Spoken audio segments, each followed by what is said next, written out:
प्यारे बहनों और भाइयों, मेरा नमस्कार स्वीकार हो। आज हम आपके लिए अध्यात्म क्षेत्र में बताएंगे तत्व किसे कहते हैं, यानी तत्व को जानने वाला किसे कहते हैं। तो ध्यान दे करके सुनिए। इसके बारे में ज़्यादातर गहन विचार करने की कोई ज़रूरत नहीं है, मैं शॉर्ट में बताऊंगा और आप इसमें जान भी जाओगे कि जो मनुष्य तत्व को जानता है, यानी सार को जो जानता है, वो ना किसी को कुछ देता है और ना वो किसी का ग्रहण करता है, ना वो किसी का स्तुति यानी पूजा करता है और ना वो किसी की निंदा करता है और ना अपने स्वरूप में तिरोधान को प्राप्त होता है, ना उदय को प्राप्त होता है। यानी फिर वो अपने स्वरूप भाव को प्राप्त नहीं होता है, वो अपने स्वरूप को भी नहीं देखता है, ना संतुष्ट होता है और ना शोक करता है। परित्याग करने वाला, समस्त उपाधियों से वर्जित तथा समस्त आशाओं को तिलांजलि देने वाला पुरुष जीवन मुक्त कहता है। यानी वो एक तरह से वो तत्व जो होता है वो इस तरह का होता है, वो लौकिक कर्मों में ध्यान नहीं देता है, उसकी जीवन मुक्ति जैसी दशा हो जाती है ऑटोमेटिकली। आशाओं को वो तिलांजलि देता है, वो कोई आशा नहीं करता है, वो अपने आप में संतुष्ट होता है। ज़्यादातर उसकी स्थिति ऐसे होती है, जैसे मान के चलिए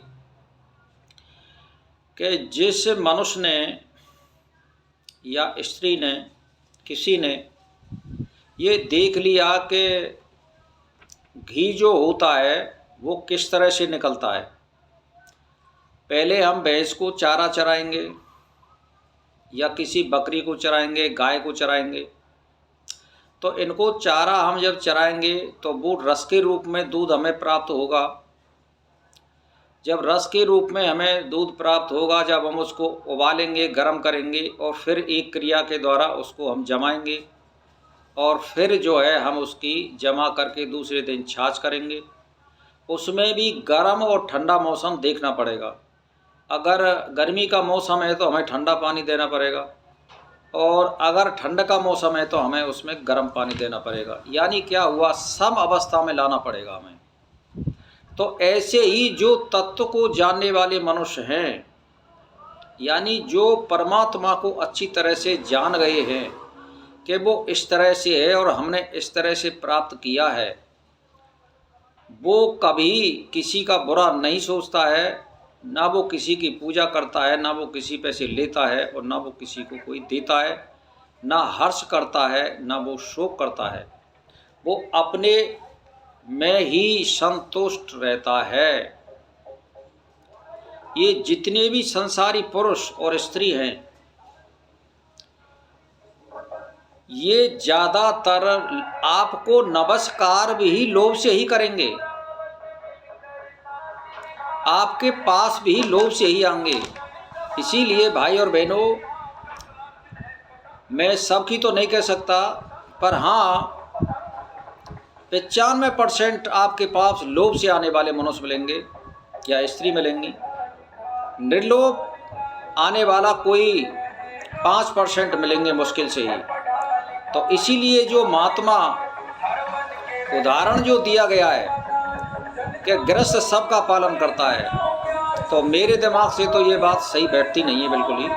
और मैं नहीं कह सकता कि सब एक साथ नहीं होते हैं, लेकिन गृहस्थी कभी भी किसी आदमी की बगैर लोभ के कोई सेवा नहीं करता है, और करते हैं तो वो 5% हैं, सब नहीं कर सकते। इसीलिए गृहस्थी तो सभी होते, तो सब एक से नहीं होते।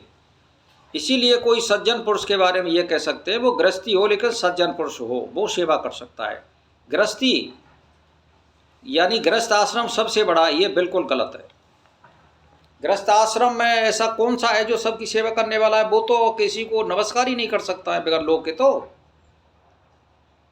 तो भाई और बहनों, मैं ये कहना चाहता हूँ कि जो तत्व को जानने वाले पुरुष हैं, चाहे वो कोई गृहस्थी है, चाहे महात्मा है, या कोई व्रत है, या कोई भक्त है, वो बिल्कुल सटीक सद्व्यवहार करेगा, सबके साथ एक सा रहेगा, सबको वो एक सार मानेगा और ना वो किसी से कुछ लेगा, ना वो किसी को देगा, ना शोक करता है, ना हर्ष करता है, वो सम अवस्था में रहता है।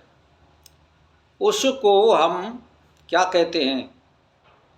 उसको सत्पुरुष, पुरुषार्थी पुरुष या तत्त्वज्ञ पुरुष कह सकते हैं। तो वीडियो बड़ा होगा भाई और बहनों, वीडियो बड़ा होने की वजह से बस मैं यहीं पर विराम देता हूँ। मेरा नमस्कार स्वीकार हो।